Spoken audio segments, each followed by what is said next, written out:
দক্ষিণ চব্বিশ পরগনার বারুইপুরের হচ্ছে যে ধপধপি 2 নম্বর গ্রাম পঞ্চায়েতের সূর্যপুর জায়গাটা এলাকায় 11 বছরের রিমা খাতুন বাড়ি থেকে প্রয়োজনীয় জিনিস কিনতে বেরোয়, তারপরে নিখোঁজ হয়ে যায়।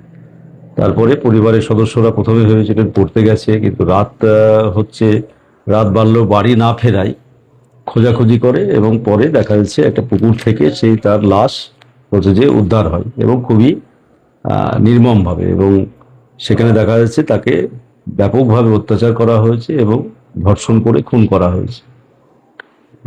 এই ঘটনা হচ্ছে যে খুবই নক্কারজনক। প্রথমে আমি এই ঘটনাকে চরমতম নিন্দা করছি।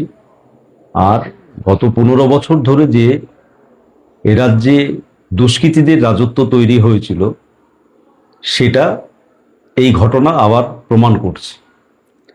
আর এই ঘটনাতে আরো একটা প্রমাণ হচ্ছে যে বিধানসভায় শুধু গুন্ডা দমন বিল পাশ করলে আইন শৃঙ্খলা সঠিক থাকে না।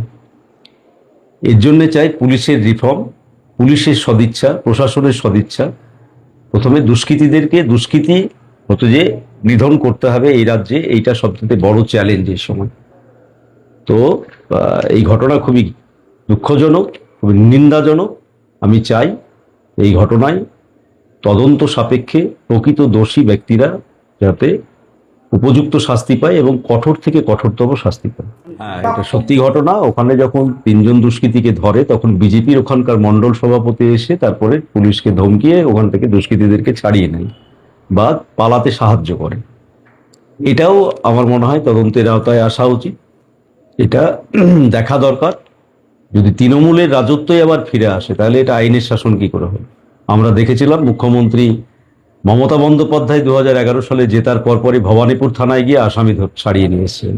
এখন যদি বিজেপির মন্ডল সভাপতিরা এই কাজ করে, তাহলে বিজেপির যে নেতারা বড় বড় কথা বলছে 2 মাসের মধ্যে রাজ্যের আইন শৃঙ্খলা ঠিক হয়ে গেছে, দুষ্কৃতীরা টাইট হয়ে গেছে, কাউকে দড়ি বেঁধে ঘোরাচ্ছে, দিয়ে দেখানোর চেষ্টা করছে যে এ রাজ্যে আইন শৃঙ্খলা একদম নিয়ন্ত্রণে, এটা তার প্রমাণ না। মন্ডল সভাপতির এই কাজ কখনোই পুলিশগিরি করা মন্ডল সভাপতির কাজ না, যার ফলে এটা নিন্দাজনক ঘটনা। এবারও সকাল থেকে যদি দেখেন আপনি, ওনার পরিবারের পাশে আমাদের বামপন্থী নেতা ওখানকার আবুলাইক, যিনি আমাদের সিপিআইএম পার্টির নেতৃত্ব, সে সর্বক্ষণ থেকেছে, মানুষকে সঙ্গে নিয়ে ওখানে প্রতিবাদ করেছে। পুলিশের সাথে অনেক বচসা হয়েছে এই ঘটনা নিয়ে, সেখানেও আমরাই আছি, বামপন্থীরাই ছিল সকাল থেকে বা গতকাল থেকে, আমাদের পার্টির লোকই ওখানে ছিল।